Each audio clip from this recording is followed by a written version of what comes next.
YouTube உலகின் king mister Beast 440 மில்லியனுக்கும் அதிகமான சப்ஸ்கிரைபர்களுடன் இவர்தான் உலகின் நம்பர் 1 யூடியூபர். பிரம்மாண்டமான போட்டிகள், கோடிக்கணக்கான பரிசுகள் என இவரது வீடியோக்கள் எப்பொழுதும் இணையத்தை அதிர வைக்கும்.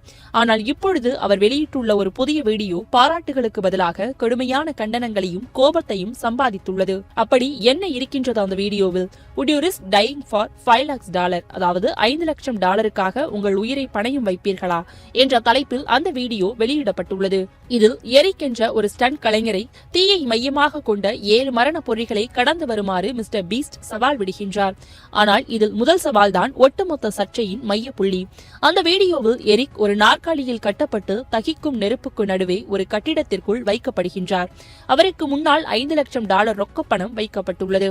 அவர் தன்னை விடுவித்துக் கொண்டு அந்த பணத்துடன் வெளியே வர வேண்டும். அந்த போராட்டத்தில் எரிக் தப்பித்து வெளியே வரும்பொழுது அவரது காலணியில் தீப்பற்றிக் கொள்கின்றது.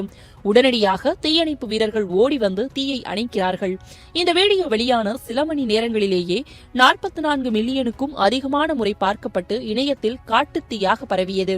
இந்த காட்சியை கண்ட பலரும் அதிர்ச்சியில் உறைந்து போயினர். மிஸ்டர் பீஸ்டின் இந்த செயலை மனிதாபித்தன்மையற்ற கொடூரம், சித்திரவதையை ரசிக்கும் வீடியோ என்று கடுமையாக தொடங்கினர். சிலர் மிஸ்டர் பீஸ்டை தீயவன், ஒரு சைக்கோபாத் என்று திட்டி தீர்த்தனர்.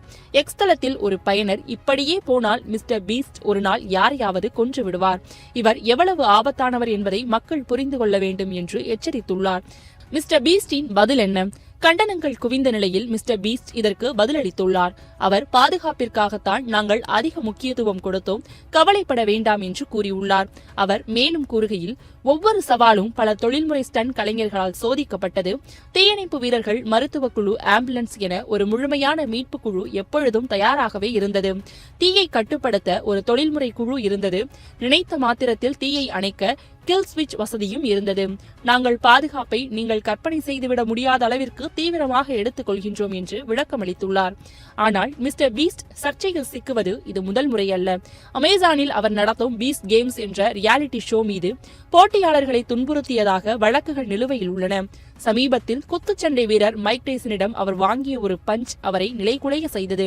பணம், புகழ், வியூஸ்களுக்காக பொழுதுபோக்கின் எல்லையை அவர் மீறி செல்கிறாரா, அல்லது இதுவும் ஒரு திட்டமிடப்பட்ட பாதுகாப்பான ஸ்டண்ட் தானா? இந்த சர்ச்சை பொழுதுபோக்கிற்கும் ஆபத்திற்கும் இடையேயான ஒரு மெல்லிய கோட்டை பற்றிய ஒரு பெரும் விவாதத்தை மீண்டும் ஒருமுறை கிளப்பி உள்ளது. இதை பற்றி நீங்கள் என்ன நினைக்கிறீர்கள்? உங்கள் கருத்துக்களை கமெண்டில் சொல்லுங்கள்.